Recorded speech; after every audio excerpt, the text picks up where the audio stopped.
Democrats are so scared of Trump, they are now against democracy. All that and more now on Graf's Grievances.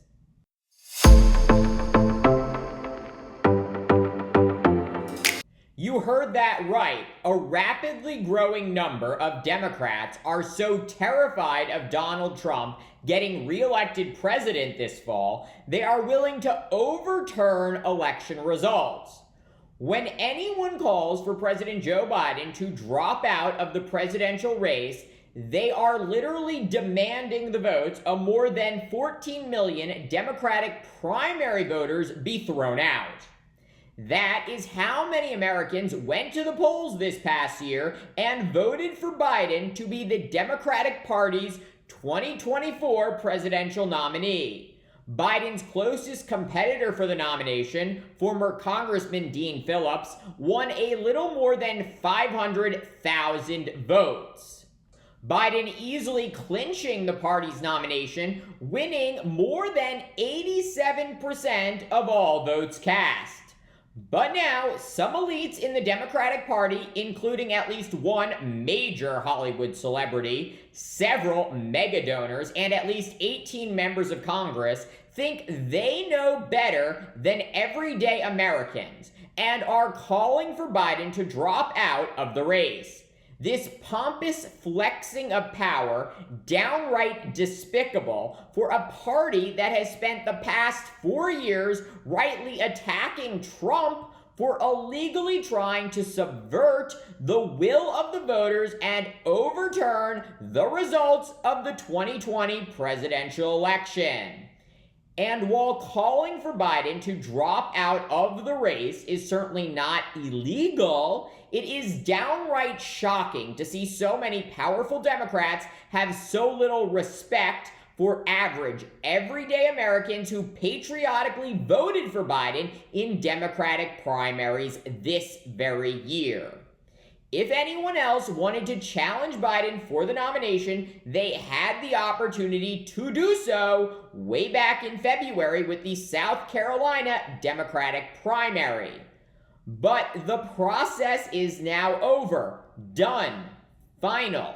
The Democratic Party prides itself on being the party of the people. But that moniker means absolutely nothing if George Clooney, wealthy donors, and some highfalutin Democrats in the House and Senate succeed in pushing Biden out of the race.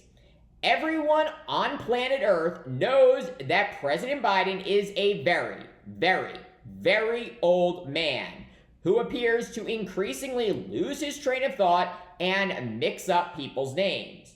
But those irrefutable facts do not mean that Americans do not want Biden to be their president for another 4 years. Unlike the wealthy, Ivy League educated, well-connected Democrats calling for Biden to step aside, most Democrats and most Americans are hardworking, middle-class people who just want to live in peace, put food on the table, and have enough money to take their family on a nice summer vacation. These Americans, time and time again, have rallied behind Joe Biden, not because he is telegenic or a superior orator, but because he understands them and has been fighting on their behalf for more than 50 years. Yes, for more than 50 years, state school educated Scranton Joe has been fighting for middle-class Americans, putting their interests above the interests of the wealthy and well-connected. President Biden has always identified with the underdog, underestimated and discounted by his opponents because of his lifelong stutter, lack of pedigree, and lack of Ivy League degrees. But now, with some of the most powerful forces in his party turning on him at the last minute, no less, Biden truly embodies the underdog. And that is exactly where President Biden thrives. He can leverage this position to rally Americans of all political stripes to his side. Biden is fighting for the little guy against the entrenched interests of Washington and against a man who wants to anoint himself dictator for life. Americans have always loved an underdog, and Biden will be no exception. Just as President Biden proved his former boss, former President Barack Obama, wrong with his ability to defeat Donald Trump 4 years ago, President Biden will do so again this November. The sooner elitist Democrats stop fantasizing about overturning the will of the voters and replacing Biden on the ticket, the more time and energy Democrats can spend attacking Trump. Thank you for watching Graph's Grievances. Let me know what you think. Please like, subscribe, share, and join me in the next one.